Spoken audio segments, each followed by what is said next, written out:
materials that I see coming out today and back then, was it going to work? Was it going to catch on?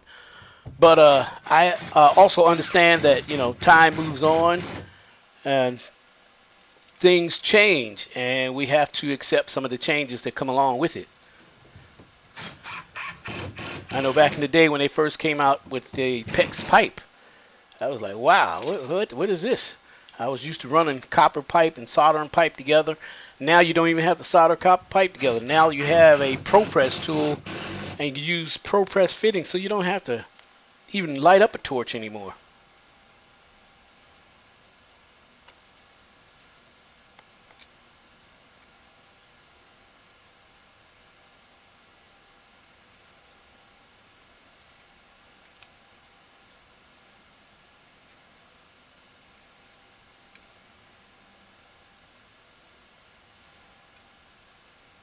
And I'm just kind of putting some Teflon tape on the nipple. Every time you put one on and you're going to screw a fitting together, you want to put Teflon tape or some pipe dope on there just for that extra seal. And the Teflon tape that I'm using here is called Monster tape.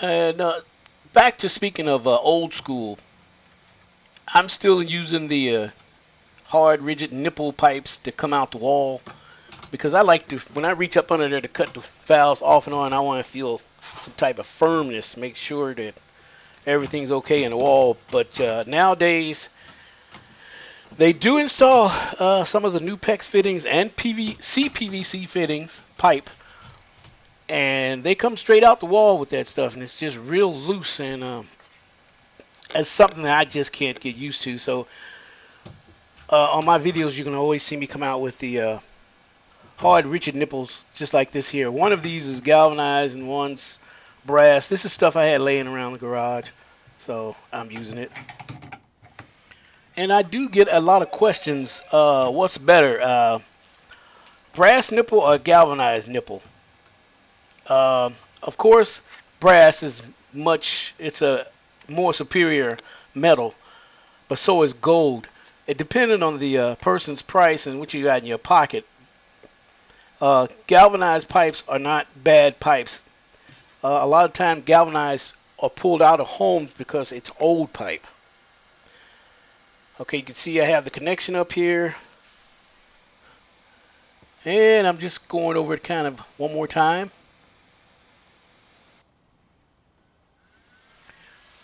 All right, now I'm kind of jumping around, and so what I'm going to do now is I'm going to go from there to the vent piping.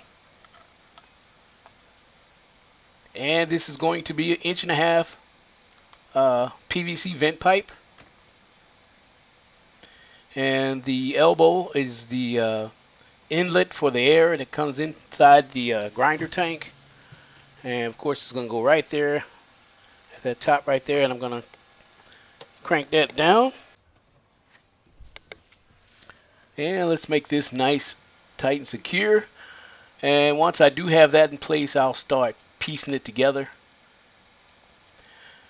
It's important to know, and I'll probably mention this again to you, it's important that this particular grinder pump is vented out separate and not joined to the house plumbing and connected to the house venting system, but you do want to run this out separately by itself to the open air.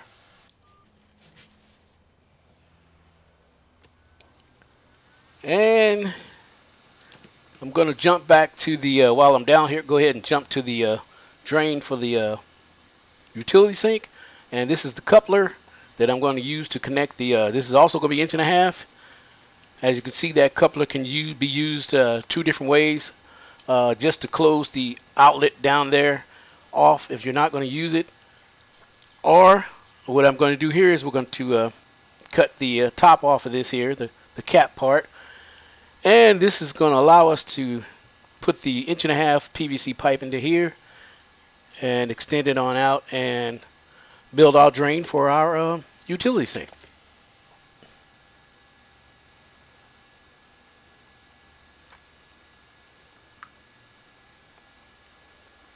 And this is going to be held together with the stainless steel bands.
And we're doing nothing more than just doing a little overview and kind of looking things over before we continue on to doing what we need to do. And again, this is the 1.5 inch vent pipe going to the outside. Now I'm going to show you the outside where it's running.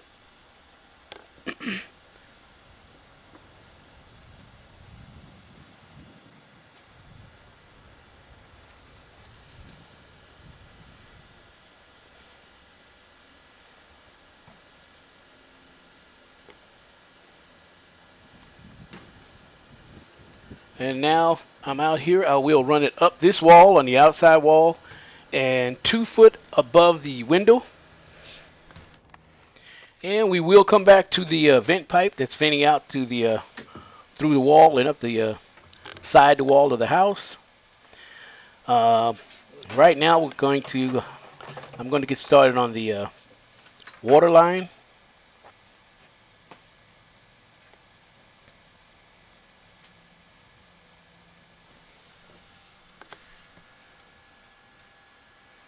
And I've already pre-drilled my holes. This is blue 1/2 inch PEX pipe. This is the Ubenor type of pipe. And this is the one that I prefer the most. I don't really care for the PEX tubing, the Zern type.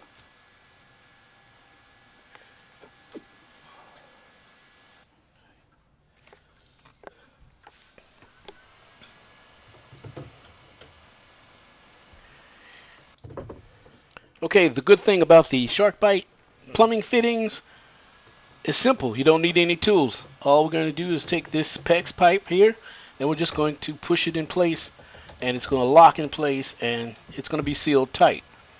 Again, like I said, if you're going to do something like this, depending on what area of the country or municipality you live in, you might want to check with your plumbing codes. Some officials may not. They may frown down on the PEX pipe and the SharkBite fittings. Where I'm at right now, this is kind of unrestricted, and everything's being exposed where I'm at anyway right now. You can get to anything. And the good thing about this, in the future, if I decide to move, I can actually probably just take this toilet with me.